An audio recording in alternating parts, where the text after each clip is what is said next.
Naré Magan Konaté, roi du royaume mandingue, reçoit un jour la visite de chasseurs mystiques qui lui prédisent un fils exceptionnel, né d'une femme peu ordinaire. Il épouse alors Sogolon, une femme au dos courbé, repoussée par les autres. De leur union naît un enfant, Sundiata. Le roi sait que cet enfant porte un destin sacré. Mais à sa naissance, Sundiata déçoit. Il est faible, ne parle pas et ne marche pas. Ses demi-frères le méprisent. Sa mère, Sogolon, subit les humiliations. Le peuple doute de la prophétie. Pourtant, en silence, l'enfant observe, écoute, se forge. Un jour, les insultes pleuvent sur sa mère. Alors, animé par une force intérieure, Sundiata se lève.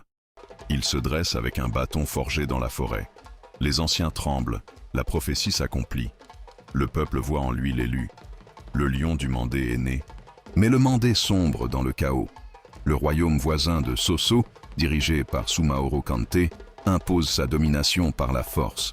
Il renverse les rois mandingues, brûle les villages et fait trembler les peuples. Il est craint, car il passe pour un roi sorcier.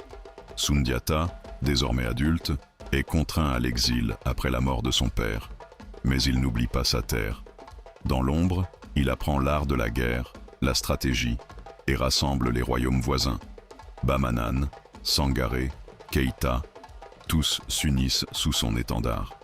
En 1235, les armées de Sundiata affrontent Soumaoro à Kirina. C'est un combat titanesque.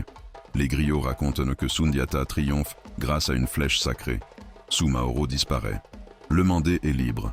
Sundiata est proclamé roi des rois, Mansa. Après la victoire, Sundiata convoque les peuples à Kurukan-Fuga. Il proclame la charte du Mandé, un code d'honneur et de justice. Cette charte garantit la liberté, la solidarité et le respect de toute vie humaine. Elle est transmise oralement depuis 800 ans. L'Empire du Mali devient l'un des plus vastes et riches d'Afrique. Il étend son autorité jusqu'à Gao, Djenné et le futur Tombouctou. Sundiata structure l'administration, nomme des gouverneurs et assure la paix sur les routes commerciales du Sahara. Sundiata meurt vers 1255. Mais il ne disparaît pas.